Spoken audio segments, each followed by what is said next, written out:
നമുക്കിന്ന് അടിപൊളിയായിട്ടൊരു chilli chicken recipe ഉണ്ടാക്കിയാലോ. പൊറോട്ട, ചപ്പാത്തി, fried rice എല്ലാത്തിൻ്റെയും കൂടെ പോകുന്ന അടിപൊളി കോംബോ ആണ് കേട്ടോ. അപ്പോൾ നോക്കിയാലോ. അതിനുവേണ്ടി 1 കിലോ ചിക്കൻ ബോണോട് കൂടി തന്നെ ഞാൻ ചെറിയ പീസാക്കി എടുത്തിട്ടുണ്ട്. അതിലേക്ക് pepper powder, corn powder, soya sauce, chilli sauce, salt എല്ലാം മിക്സാക്കി ഞാൻ എടുത്തു. അതിനുശേഷം സൺഫ്ലവർ ഓയിലാണ് എടുത്തിരിക്കുന്നത് കേട്ടോ. വെളിച്ചെണ്ണ യൂസ് ചെയ്യാതിരിക്കാം. അതിലേക്ക് ഞാനിട്ട് ഫ്രൈ ചെയ്ത് മാറ്റി വെച്ചു. ഇനി ഒരു 2.5 ടീസ്പൂണോളം കോൺ പൗഡർ ഞാനൊരു കുറച്ച് വെള്ളത്തിൽ കലക്കി മാറ്റി വെച്ചിട്ടുണ്ട്.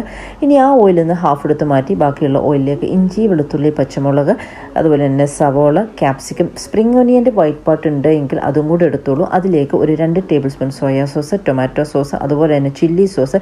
ടൊമാറ്റോ സോസ് കുറച്ച് കൂടുതൽ ആഡ് ചെയ്ത് കൊടുത്താലും കുഴപ്പമില്ല കേട്ടോ. അതെല്ലാം കൂടെ നന്നായിട്ട് വഴറ്റിയെടുത്ത് അതിലേക്ക് ആവശ്യത്തിന് വേണ്ടി വെള്ളം ചേർത്ത് എടുത്ത് വെച്ചിരിക്കുന്ന കോൺ പൗഡറിൻ്റെ വാട്ടറും കൂടെ ചേർത്ത് മിക്സാക്കി അതിലേക്ക് ഫ്രൈ ചെയ്ത് ചിക്കനും ഇട്ട് കൊടുത്ത് 1 ടീസ്പൂൺ ഷുഗറും ഇട്ട് കൊടുത്ത് ഇളക്കി സ്പ്രിംഗ് ഓനിയൻ ഇട്ടെടുത്ത് കഴിഞ്ഞാൽ നമ്മുടെ അടിപൊളിയായിട്ടുള്ള ചില്ലി ചിക്കൻ റെഡിയാണ് കേട്ടോ.